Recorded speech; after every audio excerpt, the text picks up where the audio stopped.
Lo más bacano, José, gracias, porque estar acá para mí como que representa no solamente saber que el negocio da lo que da, dinero, posibilidades financieras, sino que el negocio tiene algo que no tienen los demás negocios, y es que las personas hacemos este negocio por cumplir un sueño, y este sitio es el sueño tuyo hecho realidad, y eso lo hace tan especial estar acá, porque es estar viendo lo que soñaste y estar viviendo. Es mágico ese lugar. Sí, y es mágico porque, como dice Carlos Eduardo, es un sueño que no necesariamente el sueño es el dinero, sino que el sueño es mucho más que el dinero. Es mucho más que el dinero, como fue el encontrarnos. ¿Cuántas veces nos hemos encontrado en el exterior? Yo creo que una de las cosas más lindas fue cuando almorzamos en este puente en Praga, precioso, en el puente San Carlos, con una arquitectura sacada de la Edad Media, de un cuadro realmente, y yo veo esa foto y yo digo, esto es un sueño estar con los amigos, vivir en esa ciudad, esos momentos fueron preciosos. Y me parece un sueño, porque igual cuando yo entro al proyecto, quizá uno sí sabe que es exitoso porque uno ha oído eso, pero cuando uno ya está allí, uno como que quiere tocarse y decir, wow, es verdad, porque no toda la gente puede hacer eso, y no toda la gente puede darse esos gustos, ¿no? Pero cuando yo veo eso me impacta, pero más me impacta ver, por ejemplo, y a mí me llama mucho la atención, y he conocido por los amigos que hemos ido el sistema de la historia de Carlos Eduardo, cómo han entrado muchos de los líderes en Colombia, que han entrado jóvenes al negocio. Ustedes entraron entre los 20 y 22 años, cuando en una época donde había más empleo, sí, claro, donde el negocio era gringo, sí, donde no habían líderes en Colombia con éxito. Literalmente lo que tenían era solo fe, era solo esperanza, era solo la posibilidad de hacerlo realidad, pero solo la posibilidad, no había ningún referente.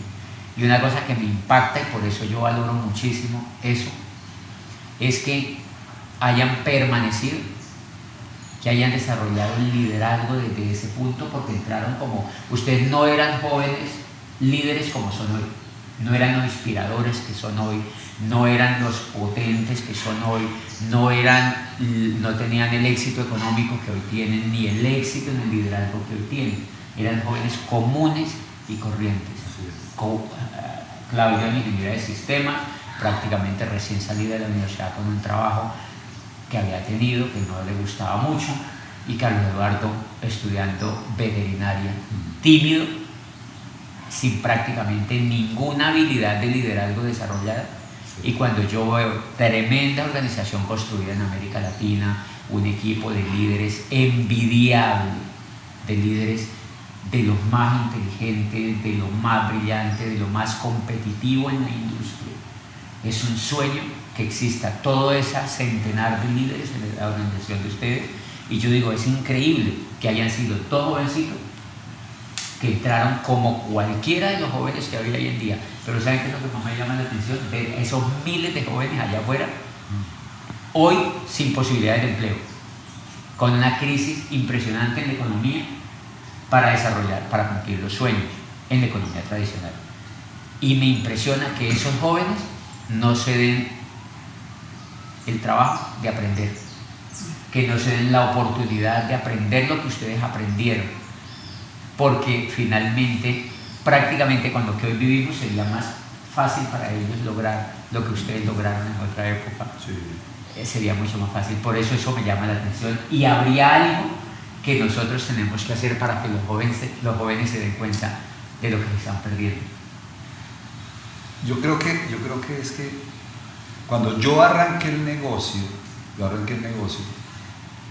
con una necesidad. O sea, yo sinceramente no imaginé que iba a llegar a donde llegué. No, yo tengo una necesidad, yo tenía problemas financieros, yo tenía deudas, yo lo que quería era pagar las deudas, y sabía que no iba a utilizar el empleo como mecanismo porque nunca lo vi en mi casa. Entonces para mí la opción del empleo no es que esté mal, para mí el empleo es un buen sitio para comenzar, pero no un buen sitio para terminar. Porque hay gente que tendrá que comenzar por ahí, quizás mientras conocen una opción o mientras se desarrollan. Pero para mí el empleo me aburría la idea. Porque yo en el 82 me fui a vivir con mis papás a España un año.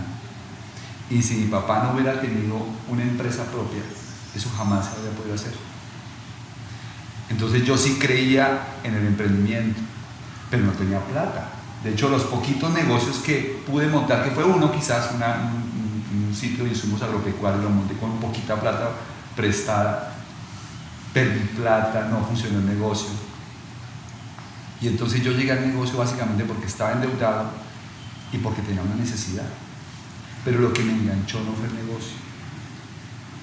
A mí lo que me enganchó fue empezar a obtener información que no era información que estuviera al alcance de las personas. O sea, la gente que está afuera del negocio Amway probablemente nunca obtenga la información que nosotros hemos obtenido.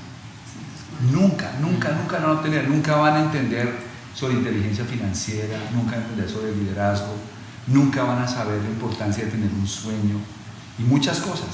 Entonces yo empecé a oírme estos audios que eran cassettes y uno tras otro, por la acumulación de audios, comenzaron a mostrarme un mundo diferente.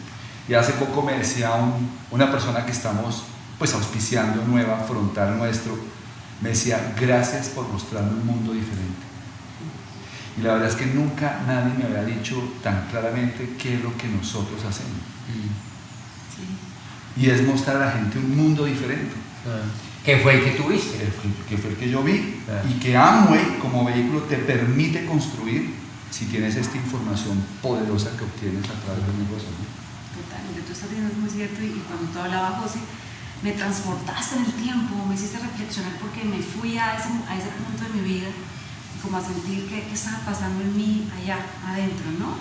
Y pues yo desde los 13 años, o sea, como que empecé a sentir la importancia del dinero porque lo empecé a necesitar muy fuerte por situaciones de mi familia. Y yo crecí con dos mundos, el mundo de tener y el mundo de no tener. Mi abuelo era un hombre rico y mi papá era un hombre que no tenía dinero. Así que básicamente por elección vi que es mejor tenerlo que no tenerlo y todo lo que se puede hacer con el dinero.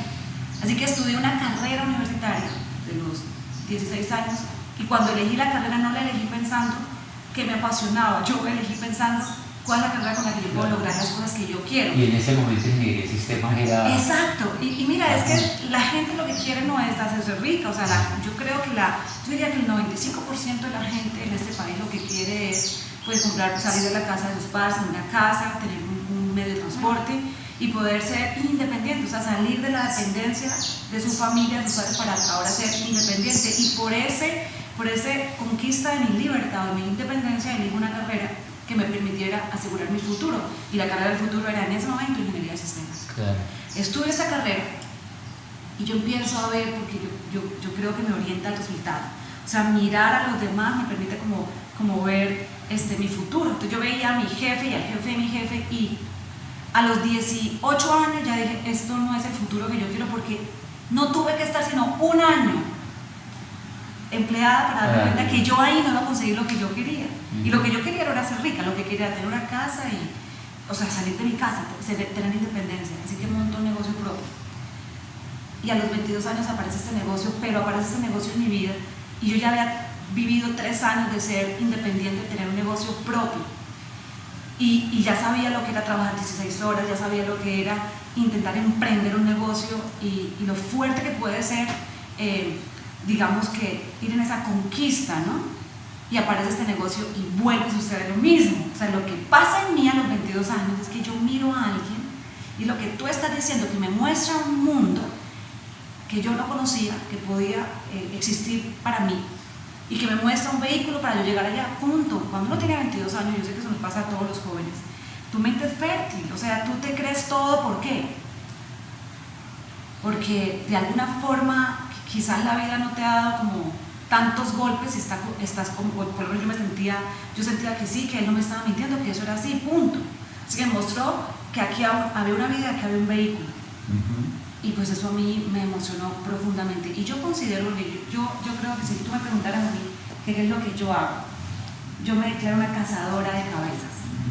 porque yo sí entiendo algo, y es que cuando la gente está en un punto en su vida, y no tiene que ver con la edad que tiene, porque todos los seres humanos se la están jugando en un punto de su vida para conquistar esa independencia, esa libertad, con el vehículo que ellos hasta ese momento hayan encontrado. Y yo siento que cuando esa persona que yo quiero conquistar, su mente está en ese estado de búsqueda, porque está en ese punto de su vida en el que o está inconforme o está apenas empezando a conquistar ese proceso de lograr, y llegas por este vehículo y le muestras como el futuro que puedo obtener. Yo siento que básicamente es como yo lo comparo como cuando tiras el anzuelo para pescar y el que tiene hambre lo agarra y el que no, y pues, así sea el anzuelo buenísimo, sí. El que no quiere comer pues no come, no lo puedes obligar. Así que pues a mí me sucedió esto y esa es como mi experiencia, ¿no? Y no tenía ningún conocimiento de esto, me pegué de un tremendo líder, pero un día me di cuenta que el liderazgo de él le servía a él, pero a mí no para levantar mi negocio, y ese fue mi proceso, ¿no? De aprender cómo levantar este negocio.